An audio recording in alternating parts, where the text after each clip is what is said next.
Hebreus capítulo 9.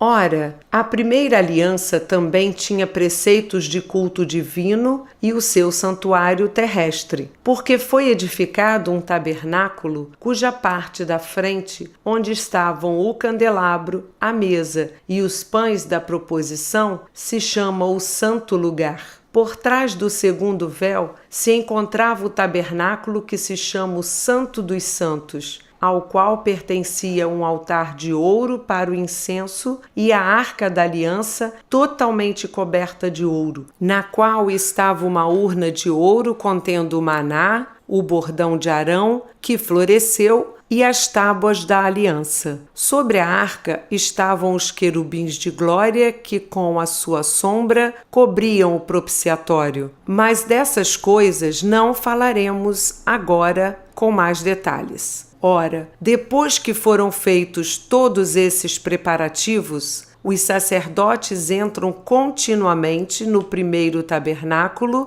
para realizar os serviços sagrados, mas no segundo, o sumo sacerdote entra sozinho uma vez por ano, não sem sangue, que oferece por si e pelos pecados de ignorância do povo. Com isto, o Espírito Santo quer dar a entender que o caminho do santuário ainda não se manifestou, enquanto o primeiro tabernáculo continua erguido. Isso é uma parábola para a época presente, na qual se oferecem dons e sacrifícios, embora estes, no que diz respeito à consciência, sejam ineficazes para aperfeiçoar aquele que presta culto, pois não passam de ordenanças da carne, baseadas somente em comidas, bebidas e diversas cerimônias de purificação impostas até o tempo oportuno de reforma. Quando, porém, Cristo veio como sumo sacerdote dos bens já realizados, mediante o maior e mais perfeito tabernáculo, não feito por mãos humanas, quer dizer, não desta criação,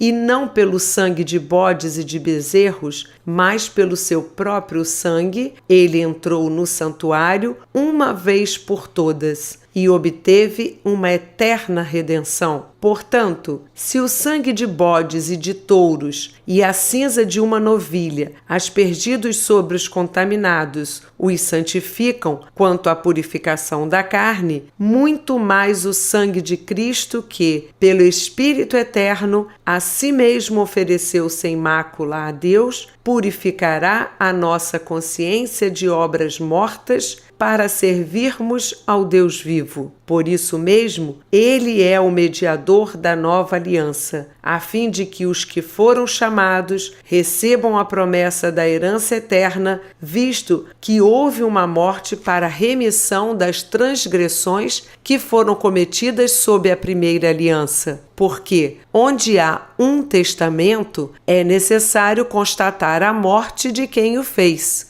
Sim, porque um testamento só é confirmado depois da morte de quem o fez, pois de maneira nenhuma um testamento tem força de lei enquanto ainda vive quem o fez. Por isso, nem a primeira aliança foi estabelecida sem sangue, porque, havendo Moisés proclamado a todo o povo todos os mandamentos conforme a lei, pegou o sangue dos bezerros e dos bodes com água lantigida de escarlate e hisopo e aspergiu não só o próprio livro, como também todo o povo, dizendo: Este é o sangue da aliança que Deus ordenou para vocês. Igualmente, também aspergiu com sangue o tabernáculo e todos os utensílios do serviço sagrado. De fato, segundo a lei, quase todas as coisas são purificadas com sangue, e sem derramamento de sangue não há remissão. Era necessário, portanto, que as figuras das coisas que estão nos céus fossem purificadas com tais sacrifícios,